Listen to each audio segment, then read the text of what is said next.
Elas não querem te convencer a comprar, querem te fazer pensar. Isso porque elas não vendem produtos, vendem consciência. Eu tô falando das campanhas publicitárias educativas, ou seja, aquelas que têm o poder de mobilizar sociedades, salvar vidas e transformar comportamentos. No episódio de hoje, a gente vai mergulhar no universo das campanhas que comunicam para o bem coletivo. Não perde!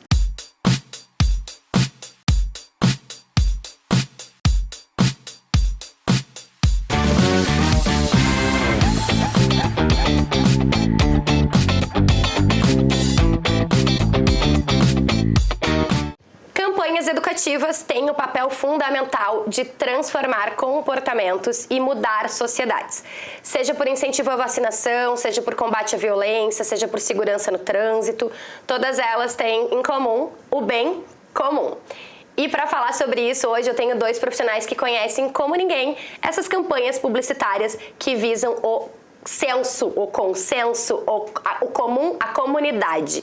Então, com vocês, Luiz Otávio Prates, de volta ao Fala Mercado, secretário de Comunicação de Porto Alegre. Seja muito bem-vindo. Obrigado, Márcia. É um prazer estar aqui contigo. Hoje é acompanhado de duas Márcias, que tu logo vai apresentar Hoje também, é a maior reunião de Márcias por metro quadrado, porque na nossa produção tem mais uma Márcia, então assim, preparem-se. Márcia, então, minha xará, Márcia Boeira, da Comunicação do Detran. Seja muito bem-vinda. Obrigada, Márcia, minha xará. Hoje tu vai... Luiz, tu tá em desvantagem hoje. Te prepara. Bom, sem mais delongas, vamos ao que interessa, porque neste programa o protagonismo é do mercado. Vamos nessa? Vamos lá. Bom, eu não tenho como começar o programa de outra forma, senão assim, a gente pensar que em tempos de desinformação, né, exacerbada, eu preciso que vocês falem com uma certa didática, né? Qual é o papel da publicidade na educação de uma sociedade? Quem começa? Vamos pelas damas. Por favor. Critério então, de sempre. Vamos lá, Marcinha.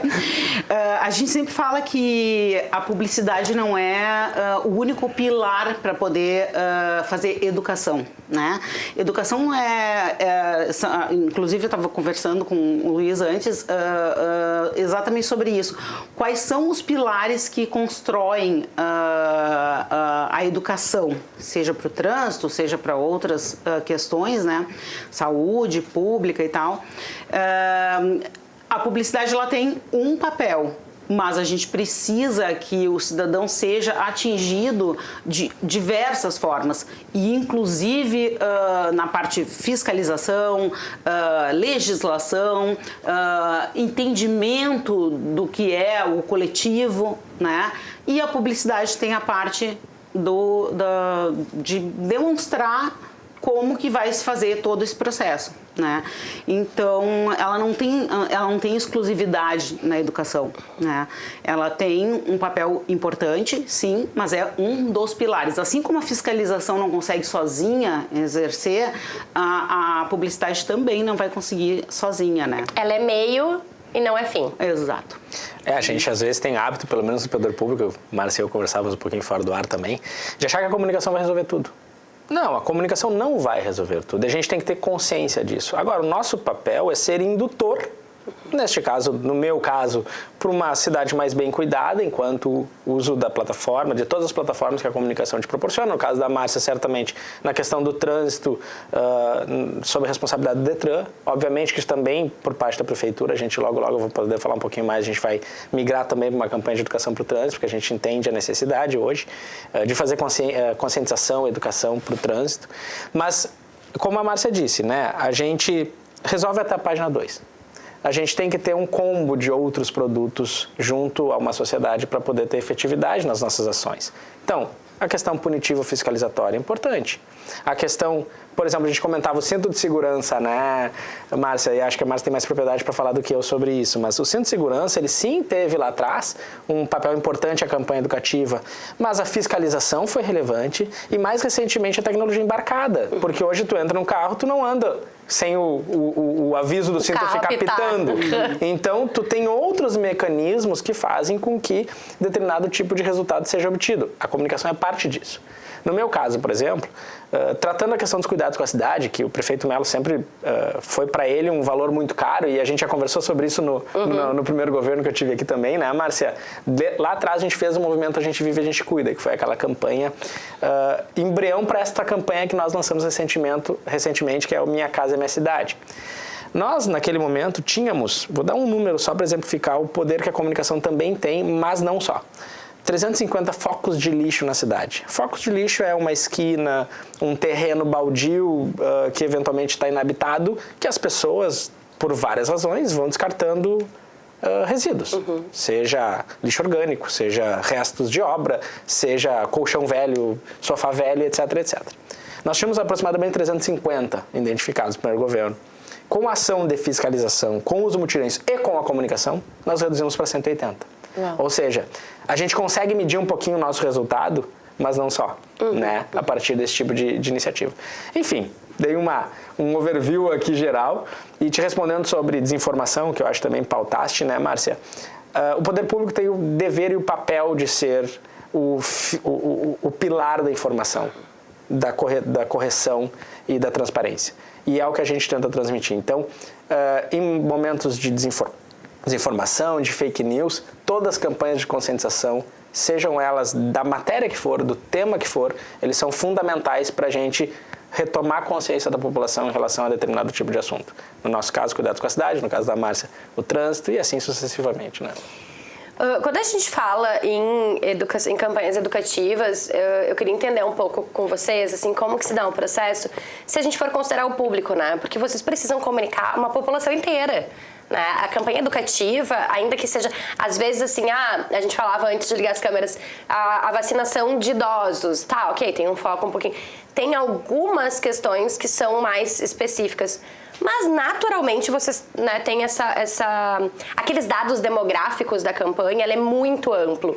Então, como que é esse processo criativo, né, ali do início, né, de começar a pensar uma campanha, considerando uma única linguagem para públicos muito diferentes entre si? Como que se dá esse processo? Bom, em termos de campanhas publicitárias, né, que o Detran trabalha, a gente tem uma restrição, né, em função de verbas e tal, para poder investir, e a gente acaba tendo focos específicos, né? Então, por exemplo, assim, vamos trabalhar condutores. Tá? Então, geralmente a gente vai pegar amplamente o condutor de carro, né, de automóvel. Vamos pegar uma faixa etária que seja dos 18 até os 60 anos, mais ou menos, que é o público que está mais envolvido, né? E tem as questões estatísticas também de acidentalidade e tal, né, que pega bastante essa faixa. É bem claro que os condutores homens, eles são mais envolvidos em acidentes, então a gente acaba focando nesse público. Óbvio que são estratégias para poder atingir esse público, né? Mas eu acredito que, assim, quando se fala de cinto de segurança, dispositivos para crianças e tal, né, para poder deixar mais seguro.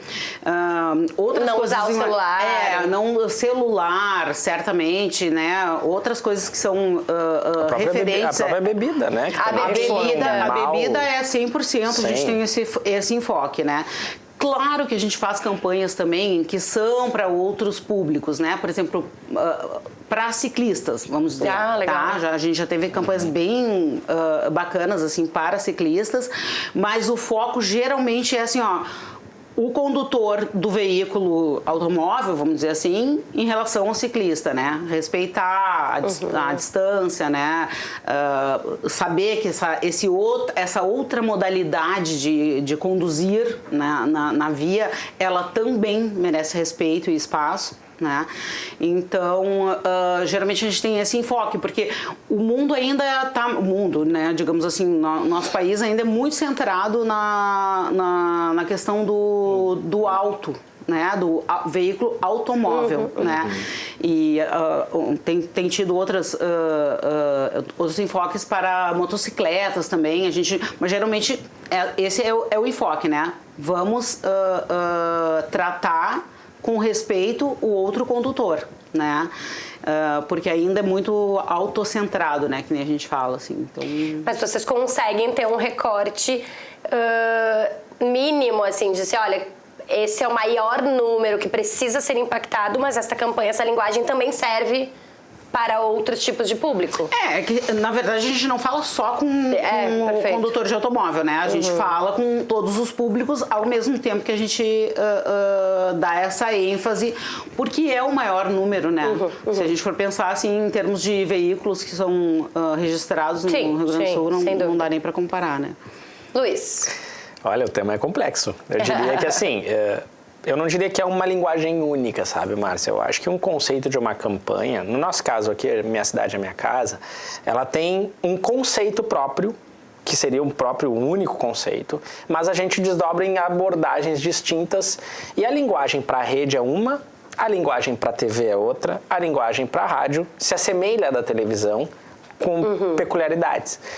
E a própria mídia exterior tem uma forma também de comunicar. Então, hoje, a gente abre mão de todos os instrumentos que a publicidade dispõe, casa esses instrumentos com o esforço editorial também, porque é importante a gente casar a informação editorial com a campanha publicitária que a gente coloca na rua. Então, o movimento A Gente Vive, A Gente Cuida mostrou isso no nosso primeiro governo, e agora no segundo governo a gente evolui para essa campanha Minha Cidade é Minha Casa, no sentido de, realmente, de uma forma leve, bem humorada.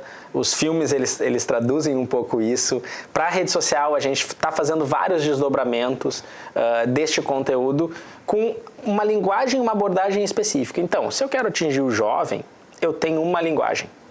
Se eu quero atingir o 60 mais, né, eu tenho uma outra linguagem, porque nós somos feitos de gerações distintas. E cada um usa, obviamente, o instrumento que mais lhe convém. Ou seja, a gente tem pesquisas que mostram que hoje o jovem é mais adepto ao TikTok, por exemplo, e que o público mais adulto é mais Instagram e Facebook. Dando um exemplo de rede social. O YouTube permeia um pouco de tudo. O que, na verdade, nos leva a entender, desculpa te interromper, Luiz, mas assim, que, na verdade, a linguagem, ela tá muito mais vinculada ao canal. Do que ao processo criativo. Exato. Né? É assim, como eu vou fazer chegar nestes públicos é este mesmo conceito, Exato. É isso? Claro que para televisão, por exemplo, e para rádio, aí não tem muito que se faça além de uma linguagem própria e única.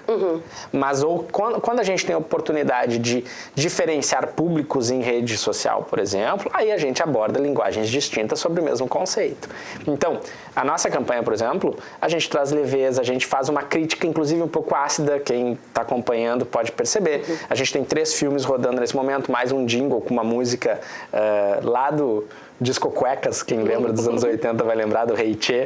Então a gente reedita ela, né, essa música, e ela também, a gente usa muito esse jingle do Rei Tchê na rádio, por exemplo, que ele, por meio da música, também transmite uma mensagem. Mas na rede social a gente tem outras formas também. Então, por exemplo, a gente voltou já naquela parceria com o Jair, nosso amigo guri de Uruguaiana, então a gente já está produzindo conteúdo com ele, também trazendo um conteúdo mais bem-humorado, explicando a separação de lixo, explicando a questão do descarte regular, o ecoponto, por exemplo, que é os nossos pontos, as unidades de destino certo, todas as temáticas nessa primeira fase da campanha que abordam sustentabilidade do meio ambiente. Né? E isso vai desde a separação do lixo, como eu fiz referência, até a destinação correta. Né? Isso tudo a gente permeia dentro dessa campanha, dentro de um conceito único. Claro que para a TV, como eu fiz referência, numa linguagem única, mas para a rede a gente desdobra em outras Eu queria aproveitar esse gancho que a gente está falando sobre o processo criativo, a gente está falando sobre o conceito das campanhas, né? E aí eu queria que vocês falassem um pouco sobre a necessidade de criar campanhas que precisam informar e educar, mas elas não podem ser chatas né, assim, maçantes e pouco atrativas.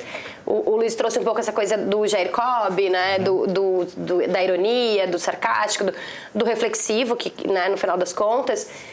Mas então, assim, como é criar campanhas que precisam ser educativas, mas não podem nem ser chatas e nem mesmo panfletárias, né? Assim, de um governo, de uma gestão específica, enfim.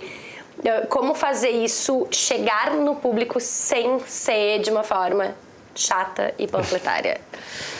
Bom, a primeira coisa que eu sempre falo quando eu faço um briefing para as agências, né, que vão criar uma campanha naquele formato tradicional, é assim, ó, o Detran não quer ser paternalista. A gente quer ser irmão, amigo, colega. Né? Nós não queremos passar essa ideia de que estamos mandando, obrigando e sendo a lei.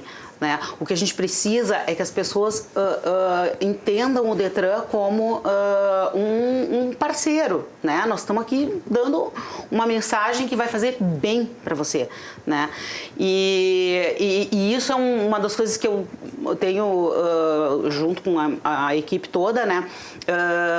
Feito questão de que todo mundo que trabalha com comunicação para o Detran entenda e abrace isso. Né?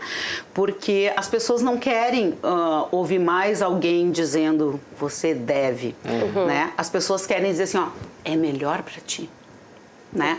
E esse é o ponto que a gente tem batido bastante assim nas nossas campanhas. Começamos com isso, assim. Eu acho que é o mais importante em termos, como é que eu vou dizer assim, para fazer com que aqueles parceiros de comunicação entendam e consigam trazer um produto, vamos dizer assim, uma solução de comunicação. Solução de comunicação, exatamente. Então, isso é o principal, é não sermos paternalistas, né? Interessante. Esse é um bom ponto, Márcia. Eu acho que a Márcia coloca com propriedade, porque cada vez mais o poder público, ao longo do tempo, foi se distanciando das pessoas.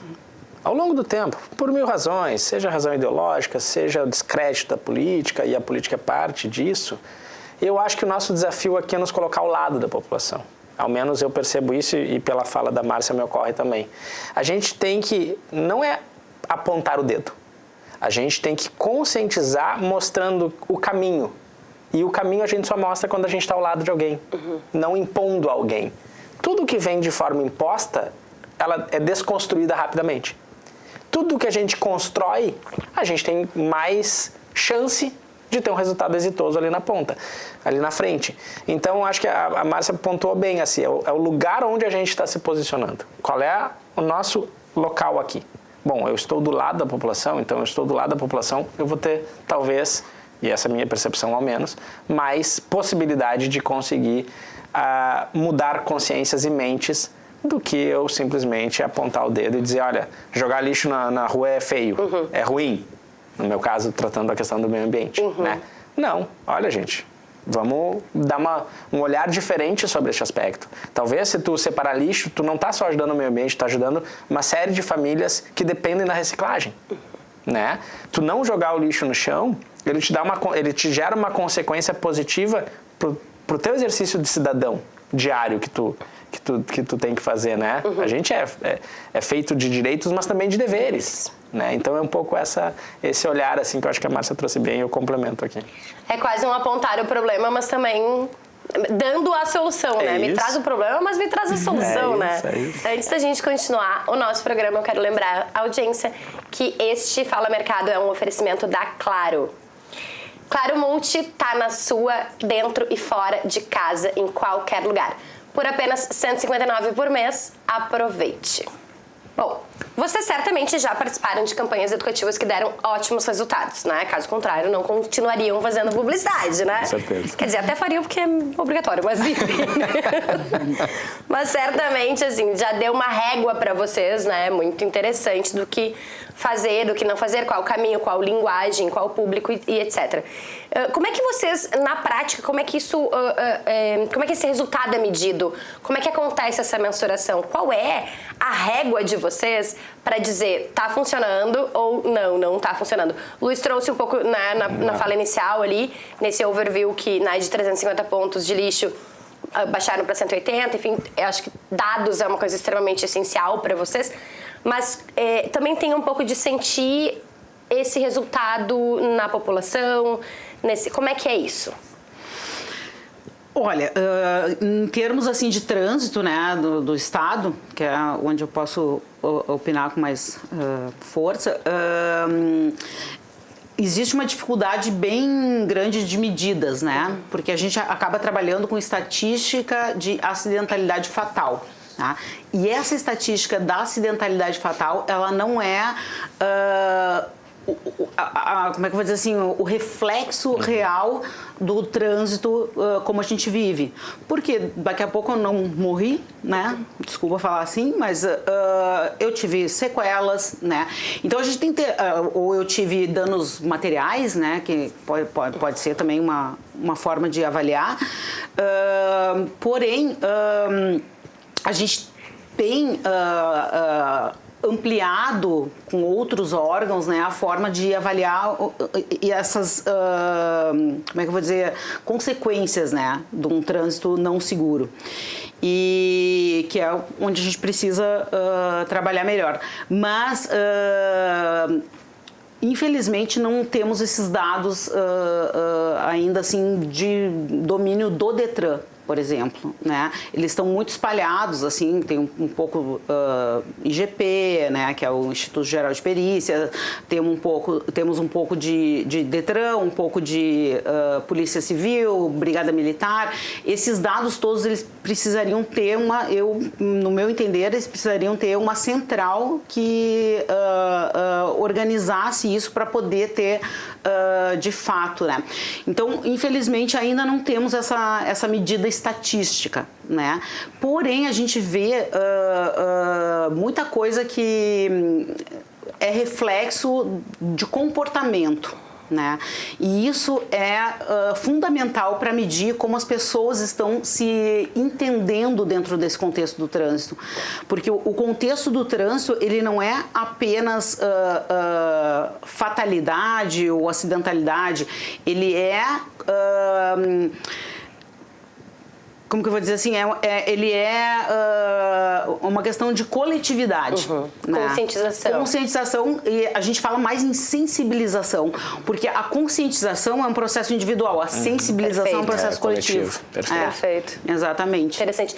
E a gente falava até, antes de ligar as câmeras, por exemplo, e aí eu comecei a lembrar, a gente começou a pensar em algumas campanhas, e eu me lembro assim, gente, eu tô falando de 30 anos atrás, mais ou menos, 25, 30 anos, de viajar, mudar de estado, viajar para Santa Catarina, num carro, assim, eu e a minha prima no carro, e a minha mãe chegou a fazer uma cama de edredons e travesseiros. Era comum. Entre os bancos, né, do motorista e do carona, com o banco de trás, para que eu era menor, então eu deitava ali e a minha prima podia deitar no banco, esticada. E a gente ia pra Santa... Tipo, a gente tava mudando de estado. Assim, eu lembro de ter ido, por exemplo, realizar o sonho da minha avó, que tinha o sonho de ir no Beto Carreiro. A gente foi com 4 pessoas atrás. E já era proibido. Olha, eu tô entregando meu pai, né, pessoal? Pai, posso já prescreveu, já prescreveu. Já prescreveu, o crime tá tudo certo. Não, a cabeça não prescreve. Não. Mas é muito interessante essa questão da sensibilização, porque hoje não existe. Claro, tem uma questão que o Luiz trouxe, né? Que a tecnologia ajuda também, o carro aponta ali que tem alguém sem cinto de segurança, tem carros, inclusive, apontando qual é o cinto que não está sendo usado, enfim. Mas, assim, mesmo não tendo essa parte da tecnologia, é muito raro entrar num carro e tu não ver as pessoas botarem, ou pelo menos segurança, motorista e carona, né? Acho que talvez o cinto do banco de trás ainda seja um tendão de Aquiles, assim. Mas é uma questão realmente... Hoje a gente é mais inimaginável, assim, né? Eu lembro de carros, assim, andar no carro dos meus avós, na chamada cachorreira, né? O porta-malas ali, enfim. Achar aquilo o máximo. E hoje são coisas realmente que não não cabem mais. Não cabem mais na sociedade, né? Não, a gente comentava até fora do ar também a questão do cigarro, né? Claro que a questão do cigarro não foi apenas a comunicação. A comunicação foi uma parte, aliás, muito pequena, mas foi um movimento, eu acho, que permeou o Brasil das leis antifumo em estabelecimentos. Hoje eu não... Pra mim é inadmissível entrar num lugar fechado e a pessoa do Mas, gente, eu lembro... Só que era comum em 90, comum, era muito comum, eu lembro. É isso. É feio. Eu vou falar, inclusive, eu me sinto essencialmente excluída da sociedade. Mas assim, ó, eu tava lembrando no shopping João Pessoa, o centro comercial João Pessoa, quando começou esse processo, assim, de não pode ir em festa, não pode... Que eram coisas mais específicas e aí começou a ampliar. Hoje, por exemplo, nem numa parada de ônibus tu pode fumar, porque nenhum lugar que tenha teto, né? Eu lembro que o centro comercial de uma pessoa tinha um fumódromo. Claro, inovação pra época. Mas, gente, tu entrava naquele... Parecia que tu tava entrando num cinzeiro ambulante. Até pra mim, que era fumante, cinzeiro ambulante, assim. Porque hoje, quando se fala em fumódromo, são lugares abertos. Era fechado. Não! Gente, então não era inovação. Era assim, era um cantinho no shopping. Uma sauna. Era uma sauna. E eu vou dizer que tem lugares até hoje que tem assim, tá? Tem alguns lugares que é um bunker, mas assim. hoje já é inadmissível, né? Mas hoje isso porque é uma questão de sensibilização, né? Vai se criando uma sensibilidade e uma conscientização nesses processos individuais que acabam... Tu sabe que só voltando à tua pergunta original, me ocorreu aqui. Falei da questão do descarte de lixo e dos lugares, focos de lixo, né? Mas também tem um aspecto que a gente mensura, a gente faz pesquisa, né, na Prefeitura de Porto Alegre para entender o comportamento de comunicação. Na campanha para esse movimento A Gente Vive, A Gente Cuida, a gente tinha 30%, 35% como regra, assim, flutuando, das pessoas conhecendo e aprovando a campanha. Então, pra gente é um valor, né, simbólico importante. Dentro de uma cidade com 1,5 milhão de habitantes, tu ter um significado nesse sentido era relevante. Agora a gente ainda não testou, porque a campanha Minha Cidade Minha Casa foi recém entregue, digamos assim, então na próxima pesquisa nós vamos testá-la para saber se as pessoas estão conhecendo, se as pessoas estão se sensibilizando com aquela mensagem, se as pessoas estão comprando aquela tese, mas a gente consegue perceber isso, né? Claro que não é só comunicação, tem outros instrumentos usados, então reduz os focos de lixo é importante. Tem uma questão também que diz respeito à separação do lixo. Não me falha a memória, tá? A média brasileira de separação de lixo é 3,5% do resíduo. Só é separado. Nossa. Porto Alegre flutuava nessa média de 4, 4,5%. Hoje a gente está próximo a 7%. Então isso também nos demonstra que toda a campanha, o esforço de explicar à população como que ela faz a separação correta do lixo, e eu não estou nem exigindo aquela separação óleo, garrafa de vidro, garrafa PET, seco, orgânico, pilha, etc. Não, se a gente partir da premissa que é seco e orgânico, eu já estou muito satisfeito com o avanço que a gente está tendo. E hoje a gente já está próximo a 7%. Isso não é só um retorno ao meio ambiente, como eu fiz referência. Tem muitas famílias em unidades de triagem que dependem desse resíduo. E isso é economia circular, né? Então a gente devolve para as pessoas muitas vezes o seu ganha-pão. Tem toda uma cadeia, Tem toda uma cadeia que depende desse resíduo e ela é efetivamente entregue lá na ponta. Então hoje tem muitas cooperativas e a gente faz um esforço muito grande. Obviamente tem um trabalho com os condomínios, a gente conversava um pouco, Márcia e eu, a Márcia mora em condomínio, eu também, que nós temos os espaços adequados que a gente... Também. Isso também é estímulo e incentivo a pessoa a fazer a separação do lixo. Mas eu não sei se efetivamente aquela pessoa dentro de casa tem as duas, no mínimo duas lixeiras, né, para ela colocar o seco e o orgânico. Enfim, mas isso é um trabalho de longo prazo, eu diria, né? A gente não pode esmorecer e achar que no primeiro mês já não deu certo, eu vou parar com esse movimento. Não, até porque se a gente for pensar nessa questão do meio ambiente, né, Luiz, também é uma questão da gente, se a gente pensar na nossa geração, no nosso corte etário aqui, sei lá, eu também, de novo, 20, 30 anos atrás, não era uma questão comum na minha casa ou nas casas que eu frequentava essa separação de lixo. Era o mesmo lixo para tudo. E assim, aos poucos, acho que ainda existe muita dúvida sobre o que é, o que não é, como descartar, como não, enfim, acho que é interessante essa educação da população, Mas eu acho que desses 3% pro 7%, já é poxa, já, né, dobramos, mais que dobramos, né? Então já é um caminho, já é um começo. Nos mostra que a gente está no caminho certo. E que funciona. E se um dia eu chegar a 10, 12, 15, 20%, nossa, aí é o sonho que a gente tem de Não, e separação de resíduos. eu fico assim, impactada de falar sobre isso, porque para nós ali no Detran, por exemplo, é bem recente a questão, bem recente, né? São poucos, é um processo, né? Mas são anos para chegar a um ponto do desmanche de veículos que hoje é um dos nossos produtos, Sim. vamos chamar assim. Que a gente tem o Peça Legal, que é uma campanha que é justamente para como colocar no mercado peças que são oriundas do desmanche de veículos. E como isso impacta, porque não só as peças vão voltar para o mercado, mas também tem que ter a designação correta, né, de todas as demais que não vão ser utilizadas. E aí, falando sobre isso, isso é uma questão de conscientização também, né? Porque ela é global, né? Ela é parte de uma forma de pensar e não só de uma educação, né? É a construção da forma de pensar, de como que a pessoa, tipo assim, ó, eu não consigo mais conceber a minha vida sem separar lixo, né? E eu acho que isso é um processo que vai envolvendo tudo, desde... E graças a Deus, a gente, eu sempre falo isso, né? Eu sou muito crítica às novas gerações por uma série de questões, mas eu também aposto muito nessas novas gerações, porque elas já chegam com uma outra consciência, né? E eles nos ensinam. Mas muito, assim, eles já têm, é isso que eu digo, se a gente for pensar em como a gente teve lá os nossos 10, 15 primeiros anos de vida, das mudanças que a gente está tendo que fazer, eles já trazem isso de uma forma muito mais natural do que a gente teve, né? Eu não sei se eu ensinava meus pais tanto quanto a minha filha me ensina. Eu acho que não. Eu acho que não. Não, eu também acho que não. Ainda que nessas questões de meio ambiente eu tenho muita recordação, muita memória afetiva, porque eu tenho um irmão biólogo. Então, assim, então ele sempre foi o chato da casa, assim, separa assim, fecha a torneira, não, sabe, lava a louça com a torneira fechada, enfim.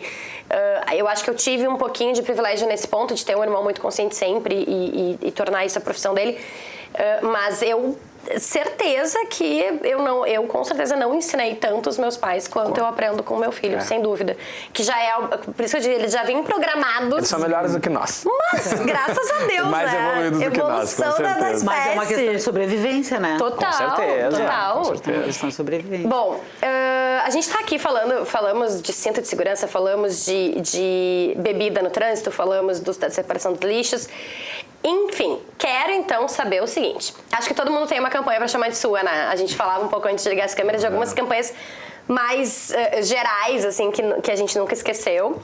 Mas agora eu quero, fazendo o recorte deste episódio, né, das campanhas educativas.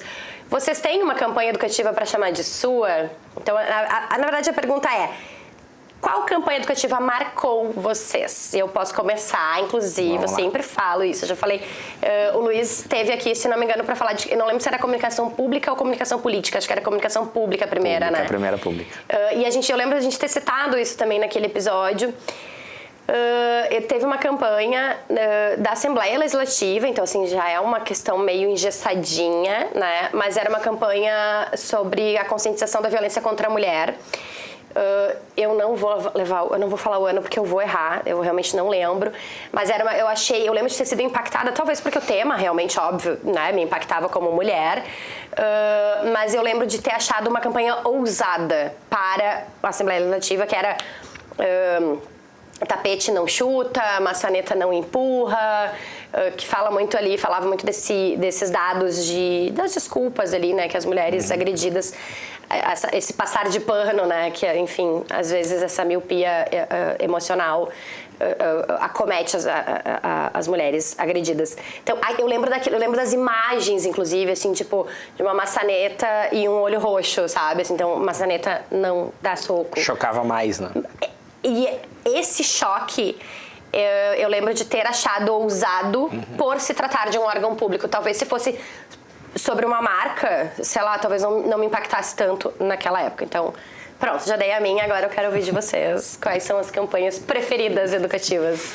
Aí, óbvio que eu vou puxar o... Abraça, tu tá aqui pra isso, Marcinha, fica bem à vontade. Não, das mais recentes, assim, do Detran, eu gosto muito da campanha de 2023 sobre o uso do cinto de segurança no banco de trás. Acabei de falar sobre Exatamente. Muito legal. Porque a gente já se acostumou a usar, acostumou, né, e já se estabilizou no uso do cinto no banco da frente. Mas atrás, ainda muitas vezes, eu, por exemplo, quando as amigas da minha filha entram no carro, ela tem 13 anos, né? Então, adolescência, aquela coisa, entram no carro, eu tenho que dizer, bota o cinto. A minha filha já entra, já bota natural, porque tá, filha de Detran, né?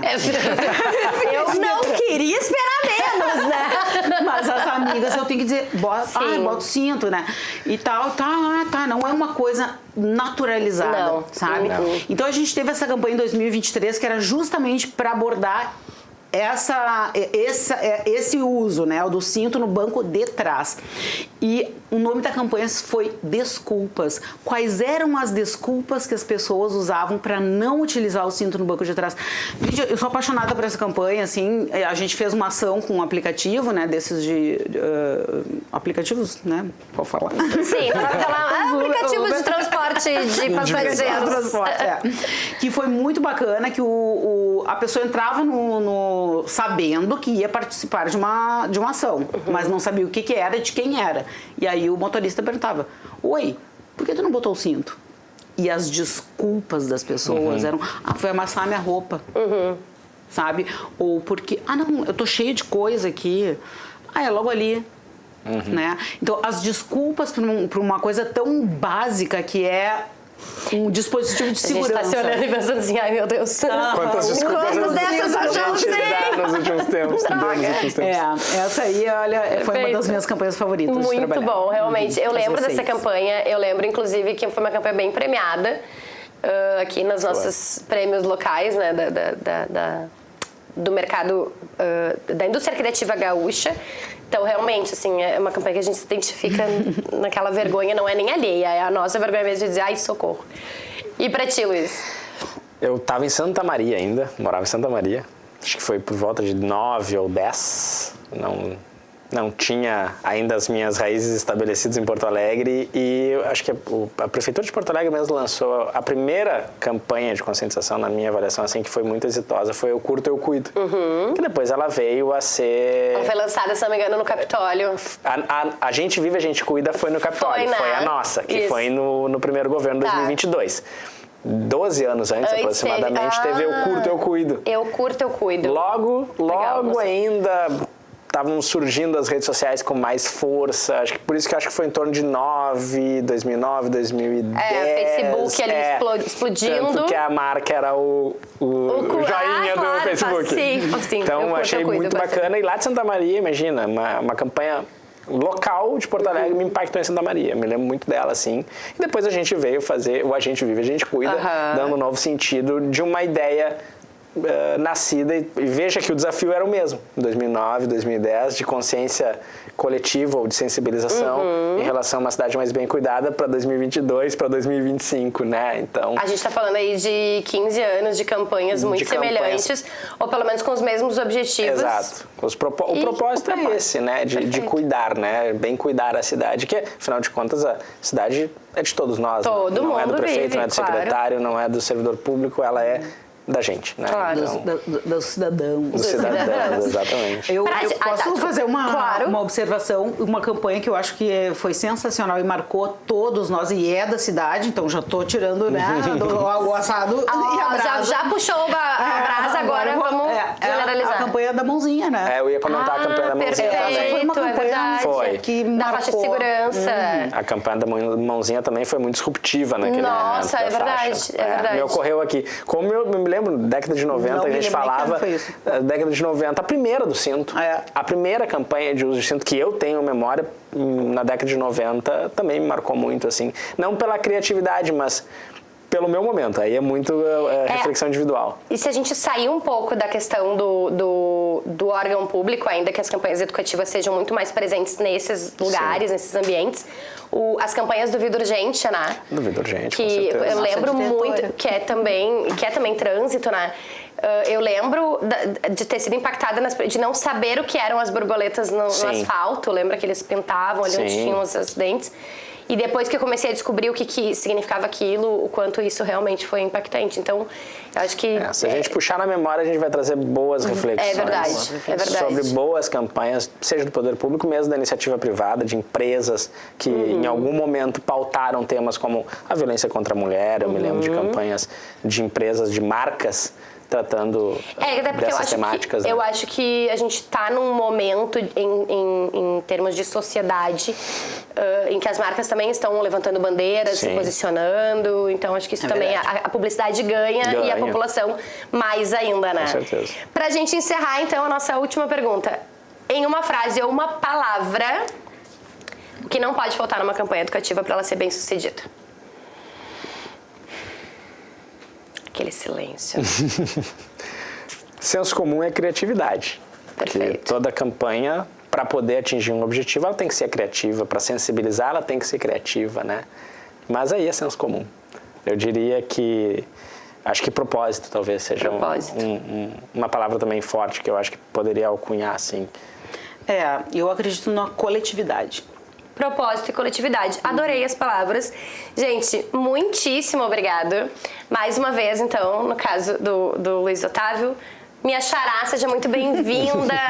Assim, que seja a primeira de muitas que a gente ainda possa trazer para essa mesa. Então, muito obrigado pelas experiências, opiniões e tudo isso compartilhado aqui no Fala Mercado. Obrigado mais uma vez, Márcia. Márcias. Por dividir a mesa com vocês. Márcias foi sensacional. O Luiz hoje estava encurralado com duas Márcias na mesa e mais uma na produção. Viu só? Muitas Márcias. Ele era o ponto de corte das Márcias de hoje.